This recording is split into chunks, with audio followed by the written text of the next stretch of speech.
पहले आप इस वीडियो को बनना तो देखिए कि सबको एक बहुत ऑटो ज्यादा है, चालक बट की बेटी फाइनेंशियल प्रॉब्लम बिहार के टॉपर हिसाब से बनी सब है। बनता है। इसी पर एक मेरा पूरी वीडियो फाइनेंशियल देख। प्रॉब्लम उतना खास नहीं, मेरे पापा ऑटो ड्राइवर है।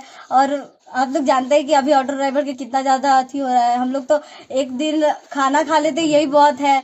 तो उसी से अब तो मेरे इतना सारे रिलेटिव्स जुड़ गए होंगे, तो मेरा फाइनेंशियल प्रॉब्लम साथ देंगे तो हम आगे बढ़ सकते हैं। सीएस का ऐसे हम सोचे, पहले हम सीए सोचते थे कि हम पढ़ाई करेंगे सीए का, क्योंकि उसमें बहुत अच्छा स्कोप रहता है। सीएस में भी रहता है, लेकिन सीए में बहुत ज्यादा पैसा लगता है। इसलिए हम फिर अपना पैसा को हिसाब से हम अपना सीएस सोचे कि हम सीएस करेंगे। सीएस का पढ़ाई सीएस निकालेंगे। पढ़ाई गांव से ही हुई है या कहीं बाहर से हुई नहीं, है? हम गांव से ही पढ़ाई करते थे। हम बोले ना, हम जाते थे भारतीय कंप्यूटर क्लास से अंधार रोड जाते थे पढ़ने। स्कूल जाते थे हम हाजीपुर जमनी लाल जाते थे, वहां पढ़ाई करते थे। उसके बाद घर पे सेल्फ स्टडी।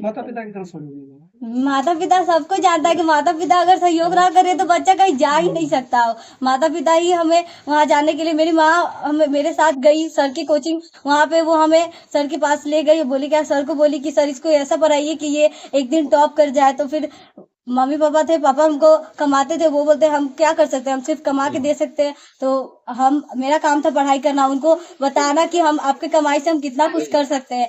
तो मेरे पापा जो करना चाहते, मेरे पापा का योगदान, मेरे पापा का पापा का सबका जैसा योगदान रहता है वैसे मेरा है और मेरे पापा का है। और मम्मी का तो घर का, मम्मी रहती है तो दोस्त रहती है। मेरी मम्मी मेरा सारी बात सुनती थी, हम जो भी बोलते थे वो कैप्चर करती थी और मेरे साथ एकदम फ्रेंडली रहती थी। और किसी किसी की मम्मी होती है जो मतलब बच्चे के साथ उस तरीके से बात नहीं करता है, बिहेव नहीं करता है, उसको अलग रख दिया जाता है। लेकिन मेरी मम्मी ऐसी नहीं थी। वो जब हम पढ़ते थे तो मेरे साथ बैठती थी, वो मेरे से बातें करती थी, पूरा सब सहयोग करती थी। परेशानी कहाँ कहाँ आई? मेरा किस चीज का परेशानी? हाँ, पढ़ाई के दौरान या यहाँ तक पहुँचने में आर्थिक रूप से? फाइनेंशियल प्रॉब्लम होता था हमें, मतलब सर को फीस देने में कभी कभी हमें प्रॉब्लम होता था। तो हम एक दिन सर को बोले कि सर हमें थोड़ा सा फाइनेंशियल प्रॉब्लम था। सर बोले कि एक काम करो, तुम मेरे यहाँ पे काम कर लो 1 घंटा का। हम सर का काम कर लेते थे और उसी में 500 कौन सा रुपए काम? मतलब डैडी में। तो आप सुन रहे थे बिहार की टॉपर जो कि 12th क्लास की थी। तो कहीं ना कहीं ये लड़की की आवाज़ से आप लोगों को पता चल गया होगा कि हाँ, ये टॉपर बनने लायक है। आगे क्या आप लोगों को सोच है, कमेंट बॉक्स में डालिए।